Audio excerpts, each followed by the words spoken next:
Grabe Kabayan Renz Abando naka-jackpot sa Korean Basketball League. Napakalaki ng sahod at parang celebrity ngayon sa South Korea.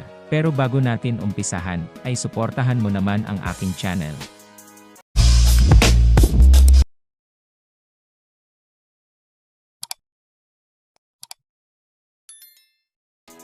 Talagang ang grabing ingay ang ginawa nitong si Kabayan Renz Abando ngayon sa Korean Basketball League, sa team ng anyang Red Booster. Grabe nga ang pinapakita niyang paglalaro dito kaya ang daming humahanga sa kanya. Napakalaki nga ng sahod na natatanggap nito sa Korean Basketball League, sa team ng anyang Red Booster. At ito nga ay dahil sa kanyang sipag at tiyaga sa paglalaro ng basketball. At napaka-humble na player nga din ito. Ayon nga sa head coach ng anyang Red Booster na si Kim Sang-sik, ay deserve naman daw nitong si Kabayan Renz Abando ang lahat ng nakukuha niya dahil pinagsikapan niya nga ito. At malaki ang tiwala nila dito kay Kabayan Renz Abando. Napakalaki nga daw ng naitutulong nitong si Renz Abando para sa team ng anyang Red Booster. At dahil nga dyan ay nag-champion sila sa nakaraang season ng Korean Basketball League. At natanghal pa siya dito na Most Defensive Player. Ngayon nga daw sa pangalawang kontrata nito sa anyang Red Booster, ay mas tumaas nga daw ang sahod nito at binigyan nga din ito ng libreng pabahay sa South Korea, dahil hindi nga daw nila pwedeng pabayaan ang kanilang mga player.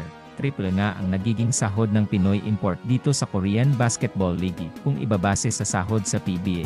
Kung kaya't mas pinipili nga ng ilang player sa ating bansa na maglaro sa ibang bansa, dahil sa malaking sahod magandang opportunity. Maaari nga daw ulit mapasama sa candidate itong si Renz Abando sa Most Defensive Player dahil sa pinamamalas nitong galing sa pagdepensa. Maasahan nga din siya pagdating sa opensa, dahil napakatindi nga ng hustle nito sa game. Ngayon nga ay kasalukuyang naglalaro pa rin itong si Renz Abando sa Korean Basketball League, sa team ng anyang Red Booster, at napakaganda nga ng pinapakita niyang paglalaro dito.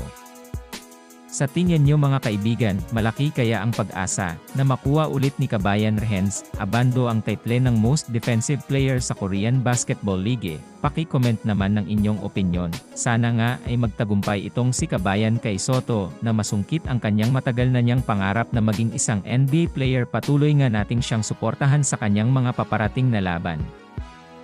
Sana nga din ay magtagumpay ang mga Pinoy sa kanilang mga larangan, at maiwas sa mga injury, at makamit din sana nila ang gintong medalya. Proud na proud kami sa inyo. Patuloy nga nating suportahan ang mga kababayan nating naglalaro ngayon sa iba't ibang dako ng bansa, at patuloy nga nating subaybayan ang kanilang mga laro.